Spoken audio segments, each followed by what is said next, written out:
Bichabe chokola okubanga oli kwa media mwe bali kutogobera nga mbona mboza ife ku YouTube kitwiza mu amani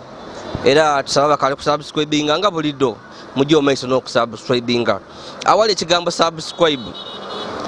choba oli no kujja wakikona ku ekigambo ekyo kida kukyuka kifuke past tense subscribed era kinategeeza nti onabanga otweyunzeku tuwerabira era osobola okujja wakona ale kukadde kino kikuyamba ku nti buli mboozi yetutayo bambi oba omu ku bantu ababa abasookerwako okujefuna nga bulido ninze omwana owaimwe village boy yazidi olisigira okuva ebusede mu bikado mbaire embuze muku olwa commitments edendawulo wabula ndize nongera okuba ebintu ebyakabi nge muri kutegeera wawona butusane kiriwo era amawira gali kwewunisa abantu okulonda kwa Kenya era nga YY media ni timu yange eri ebintu byetubweinenga oba oli awo tulina okubakobera abantu bebatali kutegeeranga ebiri kujja mu kulonda okwe Kenya naddala ensi eno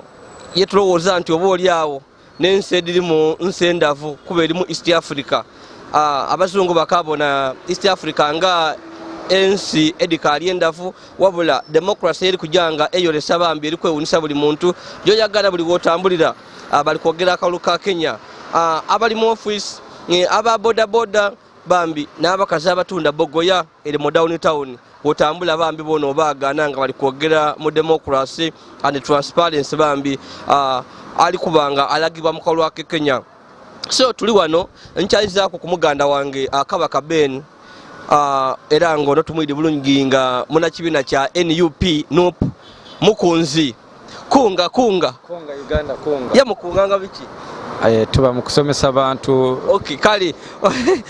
mwenda musomesa abantu kwedima ku Museveni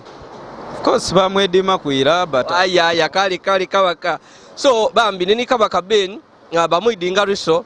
tujja kwogera ku bambi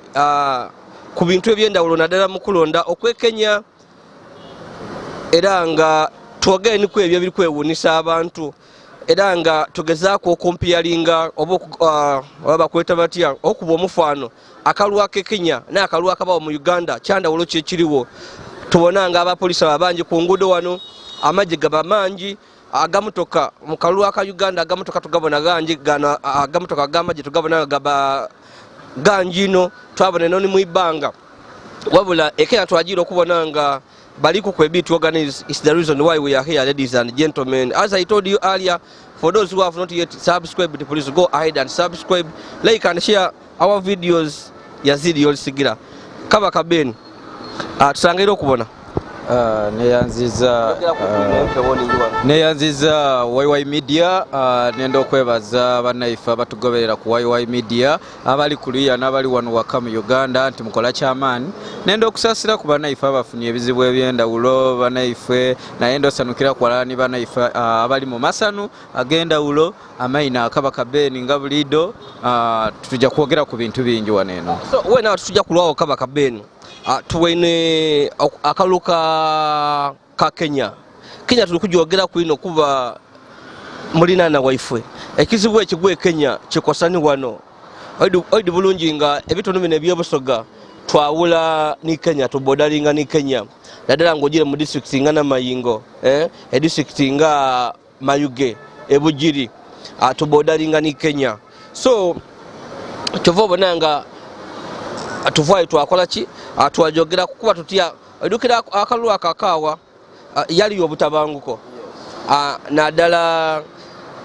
nga buva mu byali obutagamagana mu kulondebwa kwa eya Abel President Uhuru Kenyatta ni mwine Raila Odinga yali wa ODM Democratic Movement era nga wano byatukosa ino kuba amafuta balinga emotoka badigema ngemutoka telida mu Uganda twakosa bino kwa mu Uganda kigama ku mafuta kiba kigama ku bulambo ifa babona emereni na buli kintu kyona cost of living ku mulundi guno tujire twabona nga ekibairewo bali kulonda ye okutandika mu kuba campaign embere ebere ya mirembe tutuwire ku cases ziningi dati ya gas na masi kukuba ngaye bano mu Uganda akalulu kabe kajja bulungi era ng'olaakuba laaledde n'oli yakuba ekyewuunyisa nti akalulu kano bakata campaign edeekeza dda atandika mu covid mu lockdown aye era tebaadeemereza ngano mu Uganda wano mu Uganda Museveni yalobera campaigns mu lockdown ng'akati tujja kusansaanya obulere so wenawe tukwenda tutandikire mu campaigns ki ekyendawulo kyobwine mu kalulu ake Kenya tandikirere mai twogere tukobera abantu ku Raila Odinga ni mwine William Ruto nani ali kukwemberi kuba saga eno tallying is still ongoing okubala ukaja maiso so tujewe nawo tutandikire mu campaign wabonotia democracy which was exhibited one wolingirire ensi ya Kenya eri edimu kunsi enene mu East Africa Kenya eno ezira mwino mawanga mangi aye eyoleisa ino omutindo naddala when it comes to democracy you know obolingirire Kenya ne Uganda sawa dino it is democracy wetwa tuli comparing Uganda ne Kenya it is democracy versus dictatorship nti bolingirira enfuga eri Kenya n'eri Uganda byandawulo era enfuga ebaire ku president abairewo netambula paka mu kalulu ebikolo ebikyamu nawo bolingirira Kenya nti erazo omuntu abanansi baayo ebawaire omwaganya nti omunansi alina eidembe eryokola ekintu kyabayenze oba okyogerako so lwaki mu Uganda tutamu ino ifato mu bululu mukulonda mbona buli okubaawo amaje gaida mwino amaje gaida police yaida ku ngudo yeyo wabona eno ni mwibanga ki obukulembeze babutya ki government yebe eri kutya ki now wane Uganda nendo kakasa tufugibwa dictator and one ba dictator batuwe bebisa dictator kitegeza ki omuntu nakyemalira nti buli kimu wano General Museveni buli kimu kiri mu mikono gye oyishegera taikiriza bwe mujja mu kalulu buli kimu mateeka bana mateeka security buli kimu nabali kicontrollinga ekitali e Kenya nti Kenya buli institution eweereibwa obuyinza bwayo era erikola emirimu gyayo nga bwe gyetaagisa now endawulo eriwo nti e Kenya ensi abanansi bonka bayikirizibwa okuweebwa idembe for example abanansi bajja waba bwine bulungi nga bagire ku line bali kulonda but here in Uganda akalulu nga katuuse tasobola nasemberera nankani okay so nga tukayi kutuuka mu kulonda nendo tukobere onkobyo oti wano president buli kintu nabanga nti akikolako era tukobere oti institutions tidetengerera mu Uganda ngotere ko electoral commission nebindi ba judicial security organs tukobere constitution ya ifune ncham lwaki constitution ya Uganda ncham ntitewa abantu buyinza ate nga ojo kwesanga constitution ya Uganda esokwanga ni constitution ngane ya Kenya kuba twatwa constitution yetu kolesa nededa Bungereza ense data wa matwalage go Bungereza obuzibu buliwa now obuzibu buli nti ensi eri mu dictatorship rule ngekulemberwa muntu nakyemalira nendo kakasa toba na mirembe era ensi eyo teikirizibwa muntu yena kusagansagana kukola kintu kyabayenze wano tubaire mu kalulu bulungi mwami Yolisigire yazidi n'abatubona General Museveni nga waba ali kubitanga alijjo okuba abantu campaign oidi amaji galeta nayowa dukire kiseera kutuba tutuli mu lutalo tuba tuli ku exercising our rights as citizens of Uganda oba litegera wabwine bulungi akalulu ake Kenya abantu babaire mu campaign idukira tubaire mu lockdown twankava mu lockdown corona akubya ekimbe kya corona kikubya abantu banje economy so once but Kenya yolese omutindo yakulaga nti no however much tubaire mu crisis era tukali mu crisis abantu abana Kenya bayikirizibwa okuwebwa omwaganya ogezesa oba okutambuza idembe lyaibwe wano General Museveni ngaaja kuyida wanencho oba mu kalulu asooka yiwa maje oyinza okulowooza nti wano waliwo okulwanagana wano kibakitegeeza omukulembeze waiwanga balina okumukuuma batamutuusa ku bulabe omukulembeze now General Museveni has turned Uganda into his home buti ensi eno yagifuula nti makage nti ayenda atufugire ku mudumo gwa mundu ebintu byakola ensi ediri democratic tidikola dityo there are qualities edense ediri democratic ne dictatorship ediridingwa di dictator okay we now mwami Kabaka mbwine nadala mukunonya akalulu okwali mu Uganda naddala kwali wagati wa President Museveni ni mwine eyali nga ali kumutaa kwina amaani Robert Sentamu Kyagulanyi wa NUP nabona nga kwali mwine ibogomu era nga tebyali byangu kuba tubona nti ekitabeere mu Kenya twabona nga Robert Sentamu Kyagulanyi wa NUP yanonya akalunga akozesa bulletproof nga avuire bulletproof adambala olw'amasasi agaali gakubibwa nga bakisala amasasi bakuba emotoka y'amasasi twalibona ku Idinda ku Amber Court bakuba emotoka ye amasasi ni mundabirwa mwana mwene yasurvivinga ni MP zaake so tujira okubona Kenya bino tubairewo tubone ku mukulembeze nga ayambala bulletproof olowooza kino kiraga ki anti edone ndimu kusainida nakyemalira yena abamuvuganya baba balabe nakyemalira yena abamuvuganya baba balabe gyali nti ayenda ye buli kimu n'abaabe obwene bulungi wanensi ningidigire mu kalulu bato kwambala bulletproof wana Uganda wekibaire ino nti akuvuganya omuntu akuvuganya ayina kwambala bulletproof because atambulira mu kufa kubanga woba olingirire mu Uganda wano niwonka omuntu wajja mu kalulu ngaye talekulire tujja mu kalulu ainga ni president na controlling security na controlling banka every cent na controlling ki so jokweyagala nti omuntu gw'olivugana nawe naye ngobonera iralangira ali mu buyinza because General Museveni singa Uganda nensi dire nungi ngena but so democratic alimenti okwira kumbali nga tujja mu kalulu tukajja mu maiso bambi n'okuba tochi mu kalulu ake Kenya nga tugezaako ogerengana n'akalulu ka Uganda oba oliawo tubone Kenya kyetusinga ku tubone ni Uganda kyona kyesinga Kenya kwasobola okulowooza nti Kenya birungi byeraye nga ate yona tibirungi tubone abamu ku bakulembeze abavuganya gavumenti bali mu bitundu eby'e Kenya bona okubona embeera nga bweri kutambula twabona ku Robert Sentamu Kyagulanyi yajja Kenya n'abantu abangi nabonako ku Dr. Kizza Besigye nabonako ku President wa James Asmani basalirwa de n'abantu abandi ababonekera ku nabo Secretary General wa NUP Lewis nabona omwogezi wa FDC Semuju Uganda of course n'abantu bangi so wena wembe ndikubuuza imulwachi mulowooza nti ebitajja bulungi mukulonda kwa Uganda lwaki buli kintu mukikambu Museveni ate nga Museveni yatawe ebitongole ebyendawulo president yakuba nti ebitongole bino byetengereire nga electoral commission ati yetengereire independent ati amajje ati gabana Uganda police eba ku IGP lwaki olowooza oba kuba abantu emboko oba Idinda oba Kamuli oba Iganga DPC n'abali kulira operation incident lwaki mulowooza nti buli blame ya President Museveni ekisooka obusooke mu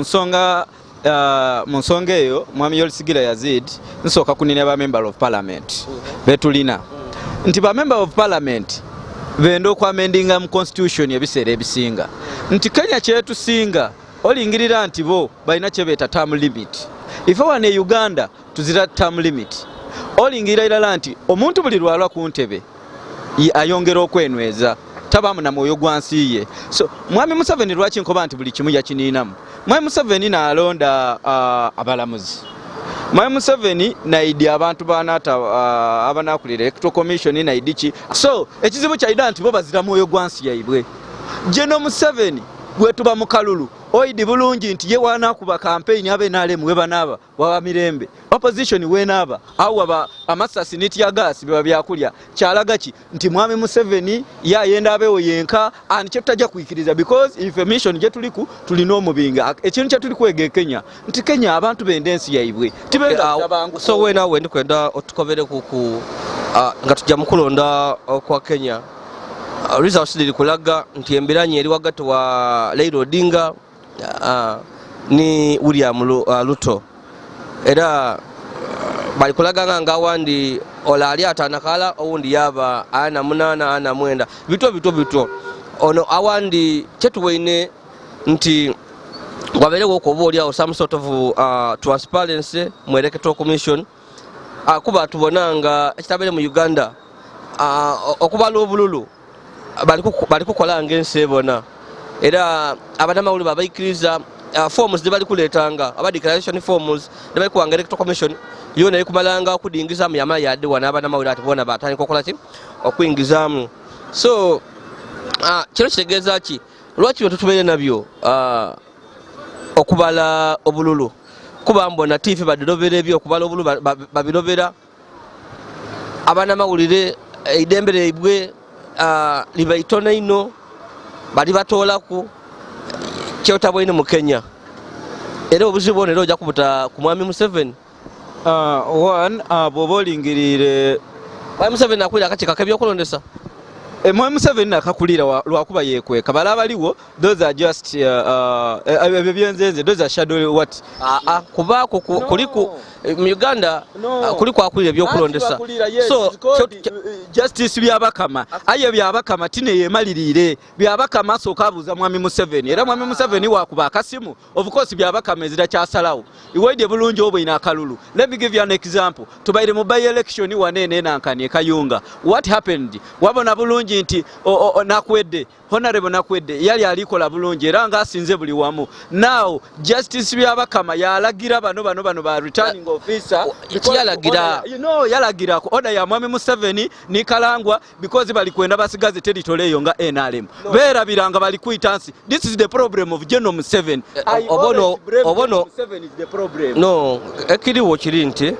tujje mpola mpola musobola okubanga buli kintu mukitaawo buti mwalowooza nti president nakikola aye nga oba oliawo nibana abantu abakulira ebitongole baba ni weaknesses daimwe lwaki mulowooza nti buli kintu nze weenakola ensobi nga ndi kupresentinga gano era yona ya mwami Museveni kuba neyakuba ati abanamawulire baoperatinga mu Uganda. So nze mbona nga eriyo ebintu byomunena president Museveni aye nga oba oliawo yeena musaada waitu kyova bona abantu abandi babalaba abakanga ivula tunze mbone ku kesi eziningi mwakoba nti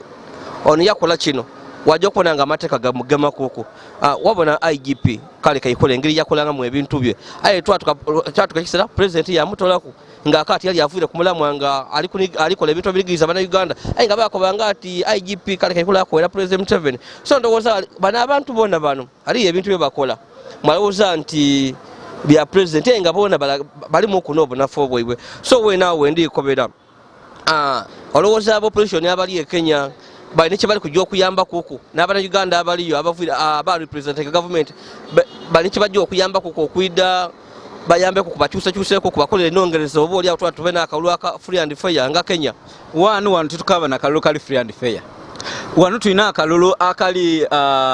kalutalo wano wazira akalulu kajja kubaawo ka free and fair unless nga General Museveni tumutwaire mu ntebe because wano tasuubirawo kalulu muntu aide akobe nti agondi ja ku line olonde era tulijja londa president nga General Museveni nakaliwo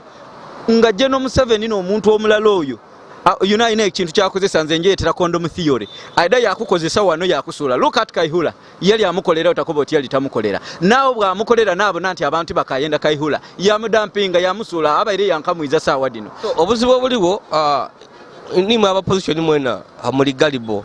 ayi ebintu byemulowooza nti eriyo ebintu byemukola opposition betukubala mu Uganda nga bayogera bingi aye ate bona bakola ebintu oba oliawo ebitabijamu tuwene kuku president w'ekibiina kya DP Robert Mao abaire nga omulama gwogubaire omukulu nga akwata alikwenda kutola ku bukulembeze bwa president Museveni ate wenfuga enungi nga DP wekoba engombo nti mazima na bwenkanya atwajja okubona nga duzi aikiriza nti bali kukolera alala ni president Museveni. So buti kino president Mao kiyakoba nti aliko butisawe natandisa okolagana ni mwami Museveni kijja kuyamba bana Uganda mwe byakobanga ati ayinika wefuba okutaawo enfuga enungi olowooza kino kifo kye baataamu Robert Mao kijja kumuyamba oba oliawo ni DP okutuukiriza ebigendererwa byaibwe ebyokulunula abana Uganda mwifuge eibi lyabaire ayogera nkuku tuwene kuko n'abantu abendawulo tuwene kuku eyali kukuwa NUP mu bitundu babya yali wa Mityana bambi bamuwa bwana DC n'abantu abandi akalulu akepalisa aberi yesimbyewo kadi ya NUP yavuiremu ku last minute yalekero wa NRM era twamugwa ine nga ali kulala endala ni president Museveni nga ali kubira. So tomubona nga mwena opposition mwena mulimu kuno obunafunga abantu. Now opposition kabiri boyogera kucha President Mao oyo kabiri ebibye bizibu ino. In fact is also a problem. Era bali kwesonga mu Mao bamutaira wajakola birungi. That is a problem. So bire bizibu. Mao ekimule side commission. Era otewunya ino nga constitution yeyo bagitagandwire oyo Mao ida kuwulira nga ata ni mu constitution nga aliko bantu president bwavaku atabonabonezebwa president bwavaku oyo ide commission. Tolowooza nti mwena opposition mulimu wena olukwikirizanga nga kitufu Mao alina obuzibu bwongo omuntu. So tolowooza nti mwe opposition mwena eri abavwayo nga beyendeza byaibwe nga baza mutima gwa kuyamba bana Uganda. Mu opposition mulimu enzige diri muningi mulimu abaida nga balinonya byaibwe eri abaida okunonya milkard mwabamu abali Rio. Look at His Excellency Robert Kyagulanyi Ssentamu obenera nga ali Rio ni yenka mu bantu abakulembeza abaide nga ba competing ni General Museveni ni yenka va bullet proof ensi yona ina yambona nga ajambaire. So nendo okobera nti opposition buli omu nga president we yakoba buli omu yebereremu but if tujja kwemerera out tusirike. Whoever is looking for change don't expect change to find you where you are. Wena omwamiruso nga tumalikiriza twendo tukobere ku masomo ki isomo kiri tulina okwega nga abana Uganda ne Iwanga mu kulonda okwekenya weire nga bakali kulangira asinze aye for the meantime kiche tuweze kuba tuwaine balonze social media eri kukola abantu bali kubona ebintu bye ku mitimbagano ngoto ko kunenya anti ono twenda lesson zikide tulina okwega obuli awo disobola kutuyamba ku ngaba na Uganda disobola kutuyamba ku nga Iwanga kubona nga twena twetereza kino kitereze mu not all Ugandan koboti abantu abali mu government abakulembera abana Uganda isomo kiriebega one ekisoka nti balina okwega nti buli kitongole kiwebwa omukisa kikola emirimu gyakyo nga kyetengereire oba olitegeera nga ezirali kitegeerera. That's why olibone Kenya nti UCC Kenya amasimu galiko internet erikola because bono ogwo mulimo gwaiwe people they have to get information. Ekyokubiri balina okitegeera nti omuna Uganda omunansi atekeire okuba neidembe eririe eidembe erijja kunani okulonda eidembe exercise and freedom nti omuntu aikirizibwa okola ki okola. Ekyokusatu nenda abatukulembera bakitegeere nti enkulembera y'abadasi nkali military rule tinungi ino as compared ku Kenya nti Kenya bwolingirira abantu abaide bonabona tibajasi so bona nti bo baidi omuntu wa wansi olibona ekiriwo President Museveni talonde babajasi President Museveni bana Uganda ifwe nze niwe nifu abamulonda so tienda okoboti enfugeriwo ya bajasi ngate nifu tumugo obuyinza nifu tumulonda lwachi nogera ku kyabajase nti bwe twatuli mu kalulu amajo oyinza okweyagana nga genda asinga balonzi genda kukuma mirembe na buterenkevu emirembe giri wa Uganda lutalochi lwetwa tulijamu oba nti aibogo muri balingi wano era abantu batamu ino feelings nga benda kuitagana so kyo vobona Luisa amaje gaidamu okuyamba ku police okubona nga babifinga security wabulanga babonenge mirembe gibawo kuba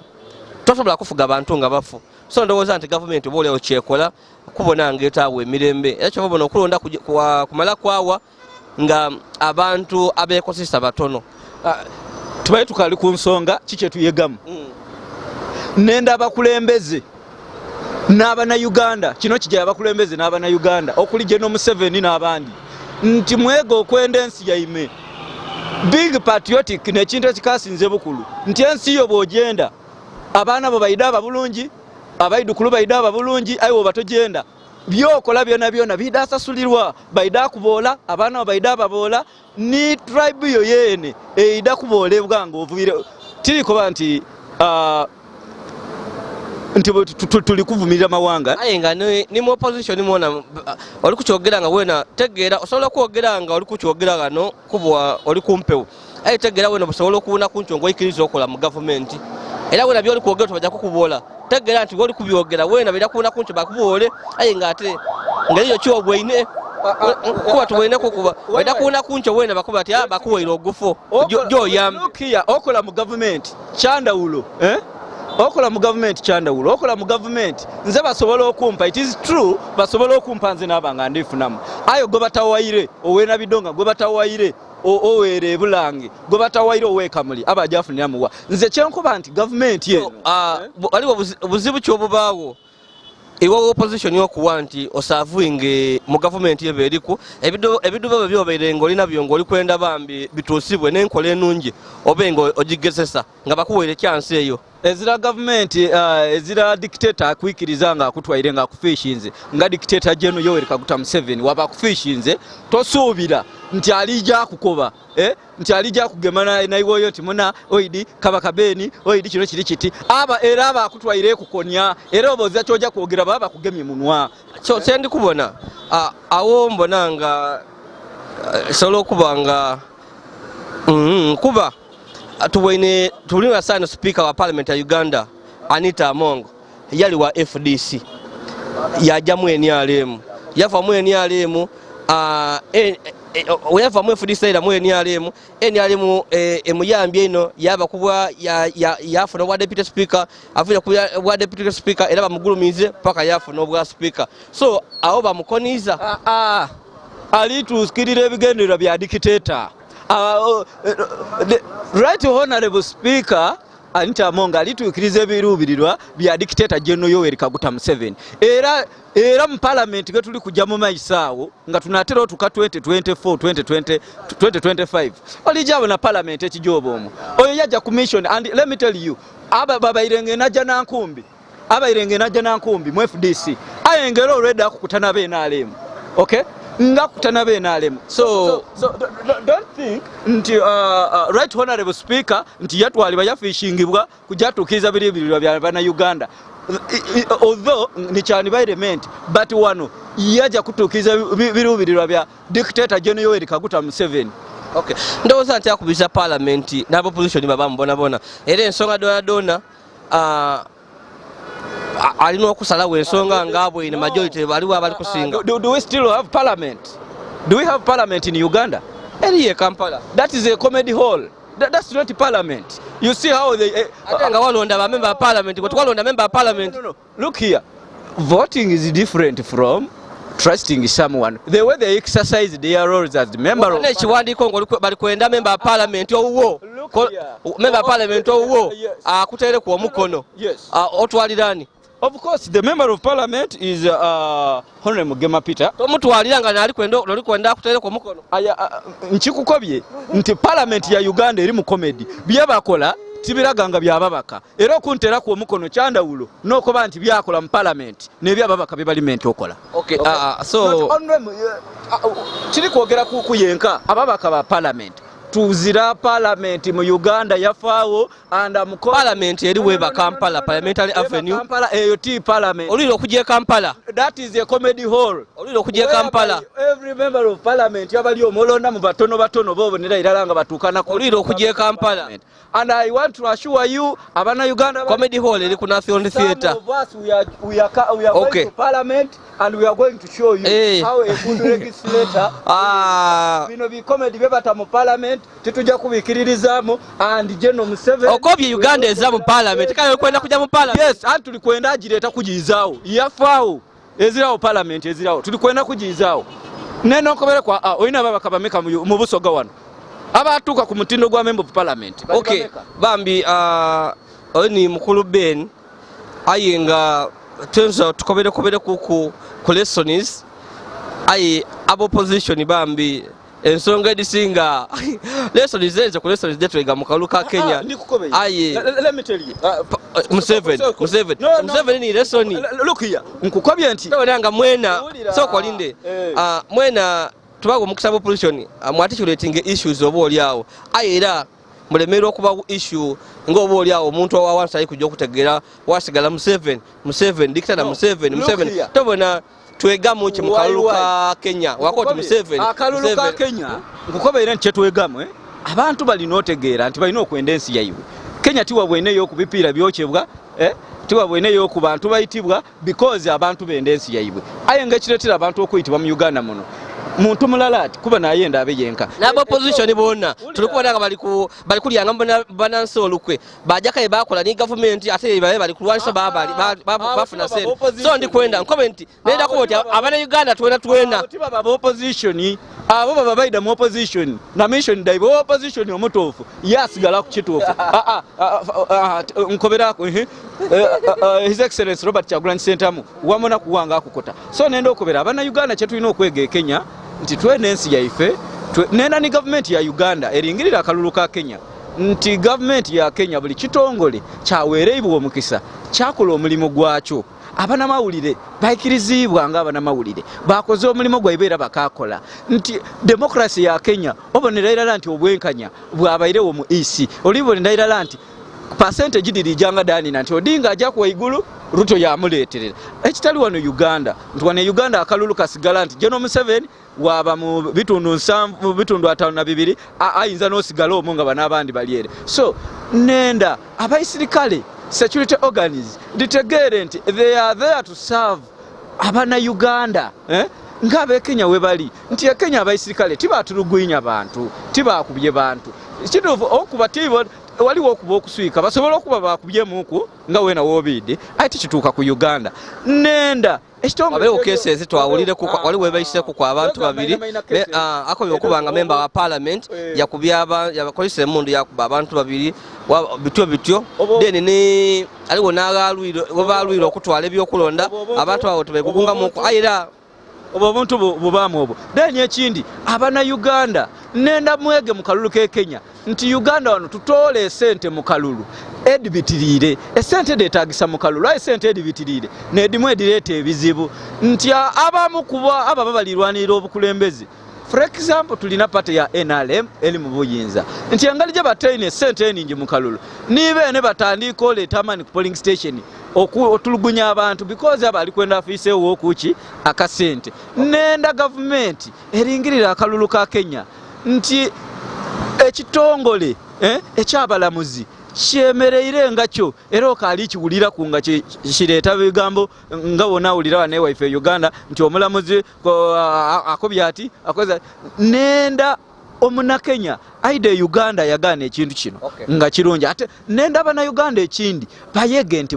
obukulembeze obukyuka mu mirembe bukulankulani ensi nenda government ya General Museveni etegere nti buli lwonigiriza abantu nadalanga muli mu kalulu abantu obo batoyire ku idembe nti Kenya wabwe bulungi abantu nga bali ku exercising idembe lyaibe waliwe yaidire mutawero kitegeeza nti yayikirizibwa okuida mu mbeera jalina alonde because ya akaluluke na malwaliro ga malungi age Kenya nengude enungi ede Kenya ekitali wano Uganda tujja kuswika wano olwakaire tulina okujja tukoleko ku emirimu egindi mbe ni kabaka Ben nga tugeza ku okuba tochi mu kalulu ke Kenya era nga tugeza ku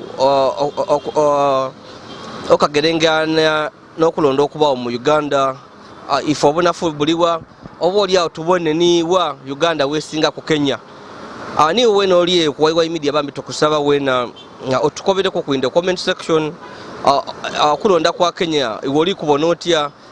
wogerengana okulonda okubawo mu Uganda kicho wayezemu kuki ekyenda ulo kyoli kubona ki Kenya kyesinga ku Uganda oba ki Uganda kyesinga ku Kenya kyo olina okutukobera comment section abaka ku subscribing nga wenko bambi go ahead and subscribe like and share our videos nga bulido nze village boy yazidi yosigira always from Sedom Bikado.